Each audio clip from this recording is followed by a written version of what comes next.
हम लोग Gauss law पढ़ रहे थे, गॉस लॉ का एप्लीकेशन कर रहे थे। आज इस वीडियो में गॉस लॉ के एप्लीकेशन को हम आगे कंटिन्यू कर रहे हैं। तो एक बार हम रिकॉल करके चल जाते हैं पीछे से कि क्या हम पढ़ रहे थे। Gauss law, Gauss law important section था, आपको बताया गया था। गॉस लॉ क्या है, गॉस लॉ से क्या कैलकुलेट करते हैं, ये दोनों बात आपके दिमाग में होना चाहिए।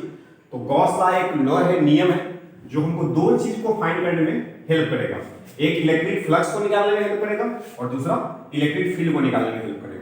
फ्लक्स क्या कहते थे, जो हम गॉस लॉ से कैलकुलेट कर रहे हैं दो चीज, ये दोनों के बारे में आपको पता होना चाहिए कि हम किसको फाइंड कर रहे हैं। तो फ्लक्स का मतलब होता था कि किसी भी गिवन एरिया से कितना इलेक्ट्रिक लाइंस पास कर रहा है उसको हम इलेक्ट्रिक फ्लक्स बोलते थे। और इलेक्ट्रिक फील्ड क्या होता था, किसी भी चार्ज पार्टिकल के सराउंडिंग में वैसा रीजन जहां पर हम दूसरा चार्ज पार्टिकल रखें और उसके वजह से उस पर फोर्स लग जाए तो उस फील्ड का नाम हम दे देते इलेक्ट्रिक फील्ड। अब कैसे फाइंड करते थे, इसका नियम क्या है, लॉ क्या है, तो उसको भी समझते हैं। जैसे मान लीजिए सबसे पहले यहाँ पे जो इंपॉर्टेंट पॉइंट आने वाला है कि गॉस लॉ कहां पे लगाएंगे, किसके लिए लगाएंगे, क्लियर होना चाहिए। तो किसके लिए लगाएंगे, जब हमको इलेक्ट्रिक फ्लक्स निकालना होता है और दूसरा इलेक्ट्रिक फील्ड निकालना होता है। ये तो दो चीज के लिए काम आने वाला है। लगाएंगे कब, इसका एक कंडीशन क्या है। तो सबसे पहले जो चार्ज पार्टिकल होना चाहिए, जैसे मान लीजिए कि कोई चार्ज पार्टिकल है और इससे हमको पूछा जाए कि कितना फ्लक्स निकल रहा है, तो इसमें जो दूसरा चीज हमको इंपॉर्टेंट पॉइंट है वो क्या होना चाहिए, तो ये होना चाहिए हमारे पास गॉसियन सरफेस। क्या होना चाहिए, गॉसियन सरफेस। अगर गॉसियन सरफेस रहेगा तभी हम इस नियम को लगा पाएंगे, अगर गॉसियन सरफेस नहीं है तो इसको हम नहीं लगा पाएंगे। गॉसियन सरफेस कैसा होता है, किस सरफेस को हम गॉसियन सरफेस बोलते हैं, तो क्लोज्ड सरफेस। क्लोज्ड सरफेस, अगर सरफेस हमारा बंद है, क्लोज है, तो उसका नाम हम दे सकते हैं गॉसियन सरफेस। शेप और साइज से कोई मतलब नहीं होता है कि गोल होना चाहिए या सिलेंडर होना चाहिए, ऐसा कोई जरूरी नहीं है, ठीक है। ऐसा कोई जरूरी नहीं है कि साइज जो गॉसियन सरफेस बनेगा उसका शेप और साइज कैसा होना चाहिए, जरूरी नहीं है कि गोल और लंबा हो सकता है गॉसियन सरफेस ऐसा भी हो। ऐसा का मतलब क्या है कि क्लोज है बस। तो क्लोज सरफेस रहेगा तो यहां से हम दो चीज फाइंड कर रहे थे, एक का नाम बताया था आपको इलेक्ट्रिक फ्लक्स, इसको फ्लक्स बोल रहे हैं, और एक आपको बताया था इलेक्ट्रिक फील्ड। तो ये दोनों चीज को फाइंड करना है तो हमारे पास क्या होना चाहिए, तो गॉसियन सरफेस होना चाहिए। गॉसियन सरफेस किसको बोलते हैं, तो क्लोज होना चाहिए, ठीक है। क्लोज में कैसा भी रहे फ्लक्स आपको निकल जाएगा, ठीक है। सरफेस हमको मतलब नहीं है कि सरफेस किस आकार का है, अगर सरफेस बंद है तो उसको हम गॉसियन सरफेस बोलेंगे, अगर सरफेस बंद है तो गॉसियन सरफेस है, और गॉसियन सरफेस है तो हम इलेक्ट्रिक फ्लक्स को निकाल सकते हैं। क्या, अगला क्वेश्चन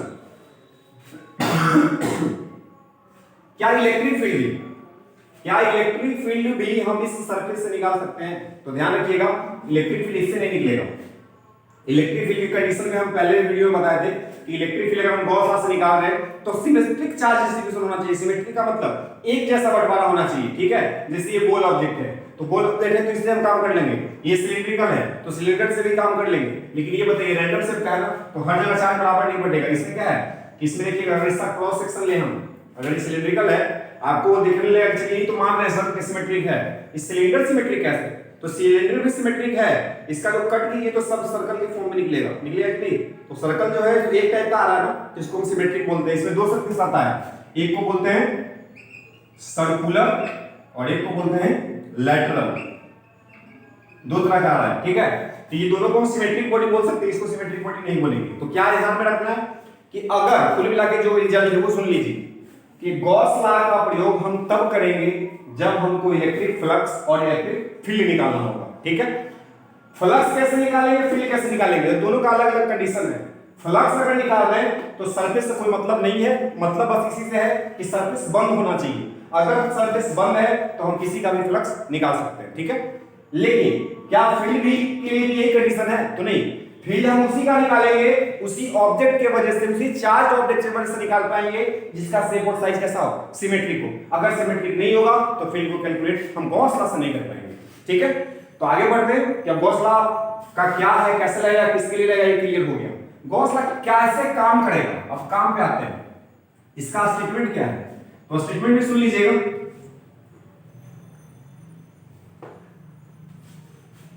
देखिए क्या बोलता है कि अगर आपके पास कोई क्लोज सरफेस है, हम जनरल बात कर रहे हैं, ठीक है। अगर आपके पास कोई क्लोज सरफेस है और इसके अंदर मान लीजिए कि चार्ज है Q1 है, Q2 है, Q3, ठीक है। और आपसे पूछे कि बताइए कि अगर क्लोज सरफेस है, क्लोज सरफेस है, इसका नाम क्या होगा, गॉसियन सरफेस। इसको हम बोल सकते हैं गॉसियन सरफेस। क्यों? क्योंकि ये बंद सरफेस है, उसके अंदर चार्ज है। आपसे पूछा जाएगा कि बताइए कि इससे टोटल फ्लक्स कितना निकलेगा, कितना इमर्ज आउट होगा। तो अगर हम टोटल फ्लक्स निकालना चाहते हैं, अगर हमको गॉस लॉ नहीं आता है, तो आपको क्या सिखाया गया कि सबसे पहले कहीं भी एक छोटा सा एरिया कंसीडर कीजिए। ये पूरा क्या है? एरिया है। तो पूरा एरिया है तो कहीं से छोटा सा एरिया ले लीजिए। एरिया का डायरेक्शन कैसे होता है? परपेंडिकुलर अपवर्ड या डाउनवर्ड। तो यहां से एरिया का डायरेक्शन है किधर आएगा? परपेंडिकुलर डायरेक्शन में। इसको हम बोलेंगे ये डीएस वेक्टर है। अगर मान लीजिए कि इसके वजह से यहां पे कुछ इलेक्ट्रिक फील्ड तो होगा, तीन चार्ज है, तीनों की वजह से इलेक्ट्रिक फील्ड होगा। तो मान लीजिए कि नेट इलेक्ट्रिक फील्ड कहीं ना कहीं तो होगा एक डायरेक्शन में। तो मान लेते हैं कि इलेक्ट्रिक फील्ड इस डायरेक्शन में। अब यहां पे हमको डीएस मिल गया है, इलेक्ट्रिक फील्ड मिल गया है, दोनों के बीच का एंगल मिल गया, मान लेते हैं कितना? थीटा। तो ये छोटा सा एरिया से कितना फ्लक्स निकलेगा ये हम फाइंड कर लेंगे। तो क्या लिखेंगे, कैसे निकालेंगे? छोटा सा एरिया से फ्लक्स कितना? d5। और d5 बराबर 5 बराबर क्या होता था? 5 बराबर होता था a into ds, होता था ना, या e into s, e dot into की जगह पे क्या बनेगा? Dot, dot product. तो यहां पे d5 बराबर क्या लिख सकते हैं? e डॉट ds, क्योंकि एरिया छोटा है। अब यहां से इसको तोड़ो तो क्या बनेगा? d5 equal to e ds cos theta. अब एक छोटा सा एरिया से अगर निकल गया, अगर इस बॉडी का हमको डायमेंशन पता होता, सपोज कीजिए अगर इस बॉडी का हमको शेप एंड साइज अगर पता होता, तो टोटल फ्लक्स को लिख देते 5 और यहां पे कर देते क्या? Integration of d5 e ds cos theta, और यहां पे बॉडी के हिसाब से क्या पुट कर देते? लिमिट। तो बताइए टोटल फ्लक्स निकल जाता कि नहीं? तो ये निकालने का बेसिक तरीका है जो आपको हम पहले वाला वीडियो में पढ़ाए हैं।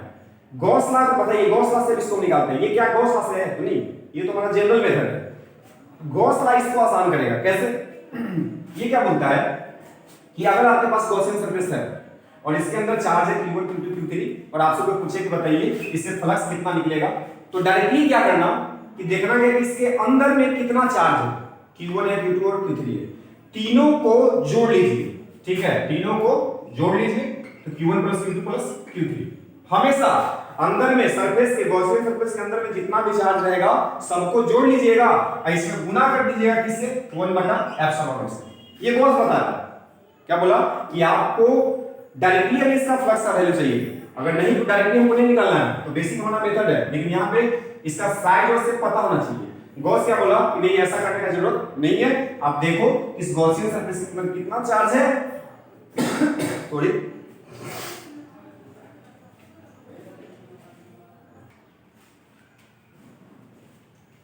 हम लोग क्या बोल रहे थे कि अगर हम डायरेक्टली गॉस लॉ से फ्लक्स निकालना चाहते हैं तो आप देखना क्या, इस गॉसियन सरफेस के अंदर कितना चार्ज है सबको जोड़ दीजिए और 1/ε से गुना कर दीजिए, हमारा फ्लक्स निकल जाता है।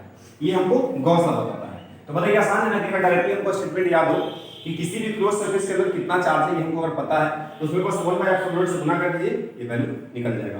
तो आप ऐसे निकाल रहे हो वैल्यू और यहां से निकाल रहे हो वैल्यू, क्या दोनों अलग अलग है? तो नहीं, ये हमारा बेसिक था, इसको ये आसान कर रहा है। आप समझ लो कि ट्रिक टाइप है। तो यहां से हम क्या लिख सकते हैं कि phi इक्वल टू, ये भी phi निकला है, ये भी phi निकला है, इसको अगर हम इक्वेशन फर्स्ट मान लें और इसको इक्वेशन सेकंड मान लें, जो कि एक हमारा बेसिक मेथड है और एक हमारा गॉस बता रहा है। अगर दोनों इक्वेशन को देखा जाए तो इसके इस साइड में phi दिख रहा है, दिख रहा है ना, तो दोनों तो phi का वैल्यू है, दोनों इक्वल ही है। ऐसे भी जानते हैं कि इक्वेशन अगर दो है, एक साइड बराबर तो दोनों साइड बराबर, तो यहां से क्या लिख सकते हैं? phi equal to integration of e dot ds equal to, यहां भी इसको हम रिप्रेजेंट कर सकते हैं summation of charge, enclose charge. Enclose charge को, इनक्लोज का मतलब बंद चार्ज, जितना भी अंदर में चार्ज है उसको हम जोड़ रहे थे ना, तो इसको हम रिप्रेजेंट कैसे करेंगे? समेशन, ये समेशन का चिन्ह है, साइन है, और किसको से जोड़ रहा है, किसको सम कर रहे हैं? तो इनक्लोज अंदर वाला चार्ज को, तो इसको क्या लिख सकते हैं? q enclose.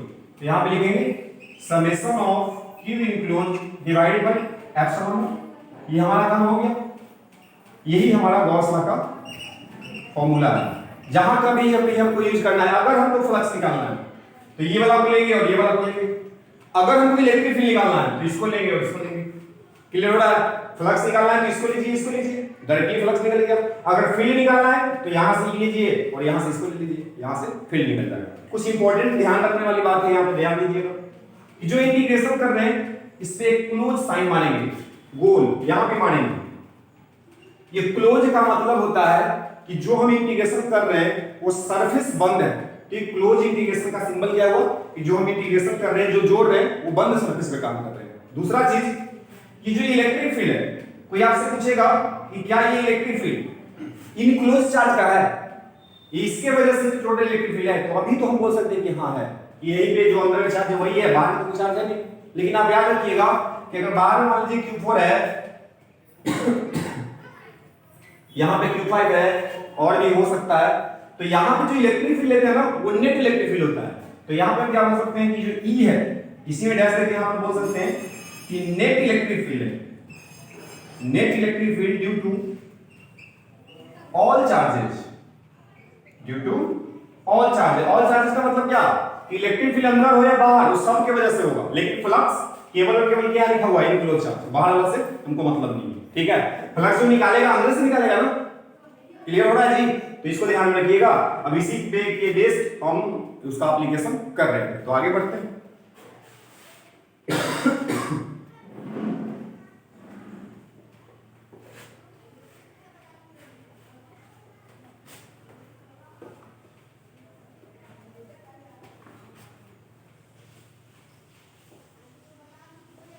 आपको और भी ध्यान रखना है, और इसकी बहुत आसान चीज है लेकिन इससे क्वेश्चन आता है। और भी आसानी के लिए क्या याद रखिएगा कि अपने लेवल पे हम बताएं कि गॉसियन सरफेस बस दो तरह का बनता है। अगर हम इलेक्ट्रिक फील्ड का बात कर रहे हैं तो फ्लक्स निकालने के लिए तो कैसा भी सरफेस हो सकता है, निकल जाएगा।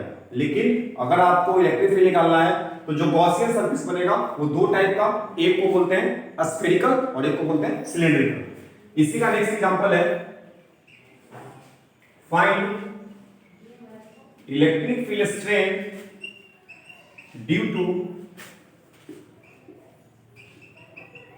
uniformly charged non-metal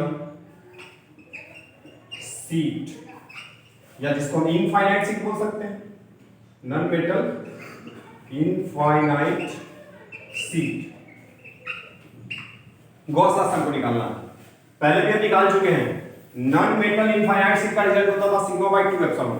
ठीक है, तो रिजल्ट हमको पता है, लेकिन बनाना अब हम पहले जो पढ़े थे वो बेसिक पढ़े थे, अब हमको यूजिंग गॉस लॉ काम करना है। किससे निकालना है, यूजिंग गॉस लॉ। तो गॉस लॉ की यूज से निकालना है।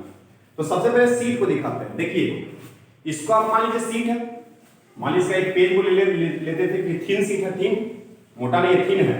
तो अगर ये शीट है, अगर ये नॉन मेटल है, प्लास्टिक है जैसा आपको दिख रहा है, तो इससे हम चाहते हैं कि तो एक सब किस पे जाता है।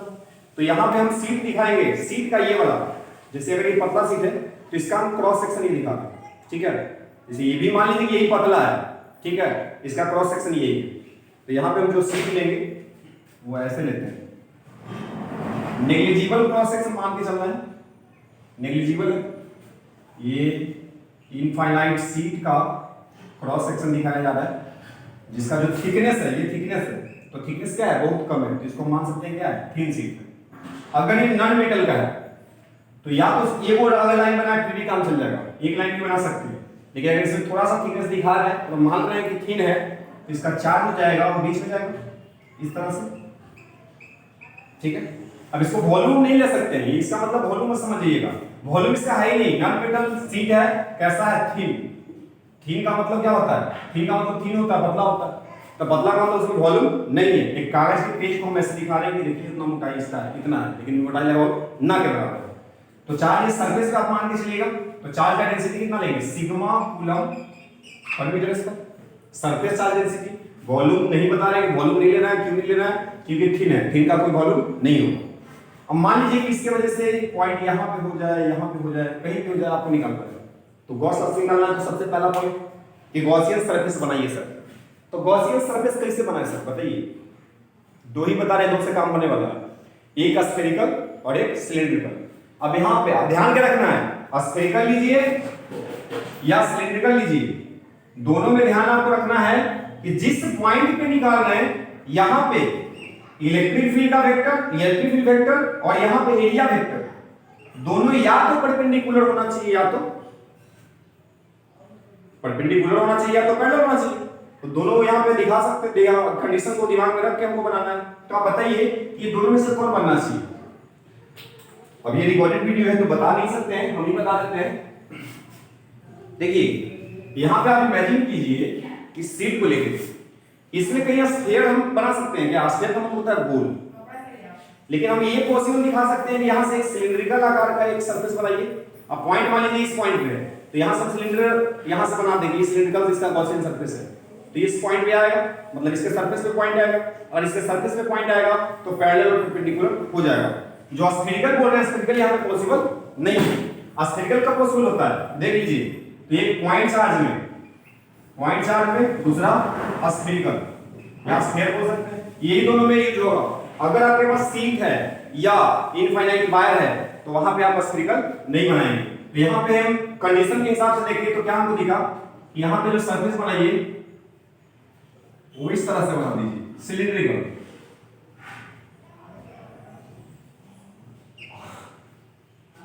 अब देखिए पॉइंट कहां पे हो सकता है, अगर हम पॉइंट यहां पे दिखा रहे हैं या यहां पे दिखा रहे हैं तो इसके सर्कुलर पॉइंट पार्ट पे आएगा। तो पॉइंट हम इसी पे लेते हैं, सर्कुलर पे आने से कोई फायदा है नहीं, सरफेस का होना चाहिए ना। तो मान लीजिए कि पॉइंट इस पे है तो ये सर्कुलर इसका साइड हो गया, ये सर्कुलर एरिया पे। अगर पॉइंट यहां पे होता तो हम क्या बोलते हैं कि लेटरल साइड पे है या लेटरल एरिया पे। यहां पे होता तो लेटरल पे होता, यहां पे होता लेटरल होता, यहां पे होता लेटरल होता, इस पे होता सर्कुलर होता। अगर पॉइंट बताइए इसके अलावा कहीं पॉसिबल है, जहां पे पॉइंट है उसी लाइन खींच दीजिए तो काम हो जाएगा। अगर इसी को हम स्फीयर पे दिखाना चाहें तो पॉसिबल नहीं है। स्फीयर को कैसे काटेंगे, स्फीयर काटेंगे भी तो इलेक्ट्रिक फील्ड और एरिया वेक्टर पैरेलल नहीं हो पाएगा या परपेंडिकुलर नहीं हो पाएगा। इसमें संभव है तो हम इसमें क्या करते हैं, सबसे पहले ले लिए। अब पॉइंट कहीं भी हो सकता है, इसमें भी हो सकता है, इसमें भी हो सकता है। मान लेते हैं कि जो गॉसियन सरफेस का इस सर्कुलर एरिया है इसका वैल्यू s मीटर स्क्वायर, ठीक है। इसमें चार्ज का डेंसिटी कितना बोले, sigma coulomb per metre square. तो यहां पे गॉस ला लगाते हैं तो लिखेंगे क्या, यूजिंग गॉस ला के यूज से क्या होता था फॉर्मूला। अगर हमको इलेक्ट्रिक फील्ड निकालना है तो E dot ds equal to summation of q enclosed by epsilon naught. Formula तो हमारे पास यही है। अब यहां देखिए तीन मुख्य पॉसिबिलिटी है, या तो इस पे होगा, या तो इस पे होगा, या तो इस पे होगा। तीनों पे चेक कीजिए। अगर पॉइंट यहां पे है तो ds का है इस इधर, इसके वजह से इलेक्ट्रिक फील्ड भी इधर, तो इलेक्ट्रिक फील्ड और एरिया वेक्टर क्या हो गया, पैरेलल हो गया। अगर यहां पे देखेंगे एरिया इधर जाएगा, इलेक्ट्रिक फील्ड इधर जाएगा, तो यहां पे बोलेंगे इलेक्ट्रिक फील्ड और एरिया वेक्टर क्या है, परपेंडिकुलर। दिख रहा है। अगर इस पॉइंट पे हम ले लें तो एरिया वेक्टर इधर, और यहां पे देखें तो इलेक्ट्रिक फील्ड भी इधर ही आएगा। तो ये हो रहा है। तो तीनों पॉइंट आपको दिख गया। तो यहां पे तीन बार हमको इंटीग्रेशन करना पड़ेगा। इसको नाम दे दीजिए, ये फर्स्ट सरफेस है, ये सेकंड है और ये थर्ड है। तो यहां से ऐड कीजिए तो क्या लिखेंगे, integration of E dot ds for the surface first plus integration of E dot ds for the second surface plus integration of E dot ds for the third surface. इसका area था s metre square equal to q enclose. बताइए इस Gaussian surface के अंदर कितना charge enclose है, कितना charge अंदर है। तो इसका एरिया क्रॉस सेक्शन एरिया कितना माने, s metre square. 1 metre square में कितना, सिग्मा। तो s मीटर स्क्वायर में कितना, सिग्मा इनटू s। तो इसको हम क्या लिख सकते हैं, सिग्मा s अपॉन एप्सिलॉन। ठीक है। अब इसको सॉल्व कर दीजिए, देख के काम हो जाएगा। सब में डॉट प्रोडक्ट है, तोड़ेंगे तो cos थीटा आएगा। पहला सरफेस तो देखिए पैरेलल है, मतलब एंगल 0। यहां से क्या लिखेंगे, इधर लिख देते हैं। चलिए यहां पर आप स्क्रीनशॉट ले लीजिए, इसके हम ऊपर लिख देते हैं। यहां तक स्क्रीनशॉट ले लीजिएगा। देखिए तो यहां पे क्या बनेगा, क्लोज इंटीग्रेशन EDS, ठीक है, प्लस सेकंड सरफेस। सेकंड कौन है, ऊपर वाला। तो ऊपर वाला देखिए परपेंडिकुलर है तो थीटा कितना 90, cos 90 0 होता है, तो ये कैंसिल आउट हो गया। तीसरा देखिए, तीसरा जो 0 है तो ये भी रहेगा। तो क्या लिखेंगे, EDS equal to sigma s upon epsilon naught. अब ये दोनों देखिए सेम है, दोनों का एरिया क्या है, बराबर। अगर ये s मीटर स्क्वायर तो ये x मीटर स्क्वायर होगा, तो डायरेक्टली हम जोड़ के डबल कर सकते हैं। इलेक्ट्रिक फील्ड क्या होगा, कांस्टेंट होगा ना। अगर यहां से देखेंगे तो डिस्टेंस बदल नहीं रहा है तो इलेक्ट्रिक फील्ड को हम क्या बोलेंगे, कांस्टेंट होगा। इलेक्ट्रिक फील्ड बाहर निकल जाएगा और ds का इंटीग्रेशन क्या हो जाएगा, s। तो 2es आ गया और यहां से क्या आ गया, sigma s upon epsilon not. s से s कैंसिल आउट और 2 नीचे चल जाएगा तो e बराबर कितना आ गया, सिग्मा अपॉन 2 एप्सिलॉन नॉट। बताइए यही रिजल्ट आता था कि नहीं, रिजल्ट यही था हमारा। तो आ गया। तो उम्मीद करता हूं कि आपको समझ आ रहा होगा। अब इसी में अगला जो आएगा, यहां पे नॉन मेटल है, नॉन मेटल की जगह पे हम मेटल लेके चलेंगे। मेटल में क्या डिफरेंस होगा, अगर इसको मेटल मानेंगे तो चार्ज इधर भी रहेगा, चार्ज इधर भी रहेगा। तब देखिए उसका वैल्यू कितना होगा, sigma by epsilon. Gauss law से भी हम निकालते हैं, उतना ही आना चाहिए।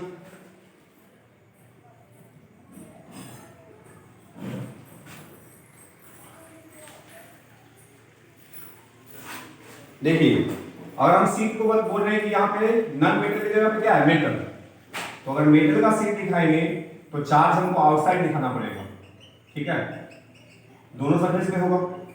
कितना भी सीट पतला हो चार्ज तो दोनों तरफ जाएगा ना। अब यहाँ पे इनफाइनाइट है, इनफाइनाइट पे रख देंगे। चार्ज का डेंसिटी फिर से कितना मान लेते हैं, sigma coulomb per metre square. और आपको मान लो कि इससे फिर से इधर पॉइंट है कहीं भी, तो सरफेस कैसा बनाएंगे, गॉसियन सरफेस, तो बोलेंगे कि सिलिंड्रिकल बनेगा, तो फिर से सिलिंड्रिकल बना लीजिए, ठीक है, बन गया।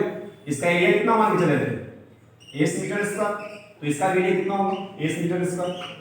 इस पॉइंट पे चेक करेंगे सर्कुलर पे, तो एरिया देखकर इधर, इलेक्ट्रिक फील्ड इधर, तो क्या बोलेंगे इसके लिए पैरेलल है। अगर यहाँ पे रहेगा लेटरल पे रहेगा, इधर है इधर है, तो यहाँ पे एरिया देखकर ऊपर, इलेक्ट्रिक फील्ड आउटवर्ड, क्योंकि पॉजिटिव चार्ज है, तो इसको बोलेंगे कि ये इलेक्ट्रिक फील्ड इधर है और डीएस वेक्टर इधर है। अगर इस पॉइंट पे बात करेंगे तो इलेक्ट्रिक फील्ड एरिया दोनों इस डायरेक्शन में जाएगा, तो फिर से सेम सेम आ रहा है, बस लिख दीजिए गॉस लॉ अप्लाई कीजिए, तो क्या लिखेंगे, using Gauss law close integration, फिर से तीन सरफेस, पहला दूसरा और ये तीसरा, तो close integration E dot DS, फिर से कटेगा, कौन सा कटेगा, दूसरा वाला गायब हो जाएगा, क्योंकि यहाँ पे एंगल कितना है 90, तो डायरेक्टली लिख देते हैं, तो 2 से मल्टीप्लाई कर देते हैं, 2 ई डीएस डॉट प्रोडक्ट भी खत्म बराबर क्यू इनक्लोज। अब बताइए इनक्लोज शब्द कितना है, तो देखिए ये वाला इधर से ये वाला भी इनक्लोज कर रहा है, इधर भी इनक्लोज कर रहा है, तो दोनों तरफ इनक्लोज हो रहा है, तो हम क्या बोलेंगे कि इधर से कितना हो रहा है सिग्मा इनटू एस, इधर से भी कितना हो रहा है सिग्मा इनटू एस, तो टोटल चार्ज कितना होगा, तो हम बोलेंगे 2 सिग्मा एस अपॉन क्या होता है एप्सिलॉन। 2 सिग्मा एस क्यों लिखे, क्योंकि चार्ज दोनों सरफेस पे है। पहले अगर ये एक सरफेस पे होता जैसे पिछला वाला, तो सिग्मा इनटू एस लिखते, अभी दोनों तरफ है तो सिग्मा इनटू एस इधर, सिग्मा इनटू एस इधर, तो 2 sigma into S. Electric field फिर से कांस्टेंट तो बाहर आएगा, तो 2 ईएस हो गया equal to 2 sigma S upon epsilon. 2 से 2 खत्म और एस से एस खत्म, ये बराबर क्या बचा, सिग्मा बाय एप्सिलॉन। यही रिजल्ट था हमारा। तो देखिए बहुत आसान है, अगर आप ध्यान से इसको समझ लीजिए। क्या समझना पड़ेगा कि गॉस लॉ हम कैसे लगाते हैं, गॉस लॉ का स्टेटमेंट क्या है, कहता क्या है कि कैसे कीजिए, वो चीज को आप पकड़ लो, बाकी निकालना आसान है, एक बार प्रैक्टिस कर लेना आप सब सीख जाओगे, ठीक है। इसके बाद हम सिलेंडर का भी निकाल सकते हैं, किसका किसका निकाल लिए, सीट दोनों खत्म, स्फीयर दोनों खत्म, पॉइंट खत्म और इनफाइनाइट वायर खत्म। अब किसका बचला, सिलेंडर का, तो सिलेंडर का भी हम कर सकते हैं। सिलेंडर भी क्या है, सिलेंडर जो ऑब्जेक्ट है कैसा सिमेट्रिक है, तो सिमेट्रिक की वजह से इलेक्ट्रिक फील्ड फाइंड होता है ना, तो उससे भी हम निकाल सकते हैं। देखिए सिलेंडर भी एक बता देते हैं,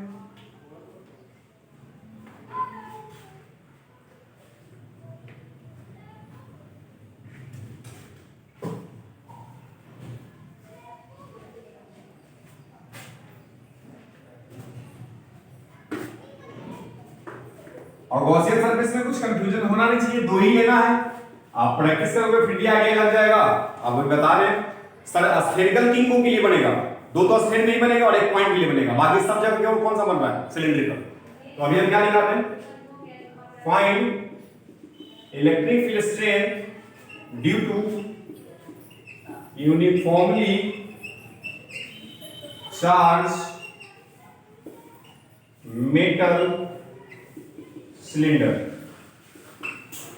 इनफाइनाइट का है तो सबसे पहले तो मेटल का बोल रहा है, तो सिलेंडर आप दिखा देना, ये सिलेंडर है मान लेते हैं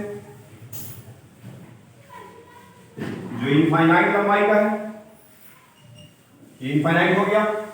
ये इसका सेंटर होता था, सेंटर एक्सिस जिसको बोलते थे, एक्सिस ऑफ सिलेंडर। अगर मेटल है तो चार्ज कहां रहेगा, सरफेस पे, तो चार्ज को हम सरफेस पे दिखा रहे हैं, किनारे पे नहीं है सरफेस पे है। ऐसे सिलेंडर है तो दिखेगा तुमको इस साइड दिखेगा, पीछे नहीं दिखेगा ना, लेकिन चार्ज चारों तरफ, ये दिमाग में रखना है। चार्ज का डेंसिटी कितना, sigma coulomb per metre square, क्योंकि एरिया बटा है। इसका रेडियस कुछ मान लीजिए, मान लीजिए कि रेडियस का वैल्यू r है, ठीक है, और आपको बताना है इस पॉइंट पे इलेक्ट्रिक फील्ड क्या होगा। तो बताइए इस पॉइंट पे फिर से निकालना है हमको, तो क्या यहाँ पे स्फीयर बनाने से काम होगा, तो स्फीयर से काम नहीं होगा। अगर सिलेंडर है तो सिलिंड्रिकल ही बनाएंगे। तो मान लीजिए कि पॉइंट यहाँ पे हो सकता है, कहीं भी हो सकता है आउटसाइड पे, तो जहां पे है उसको देखते हुए आप गॉसियन सरफेस बना लो।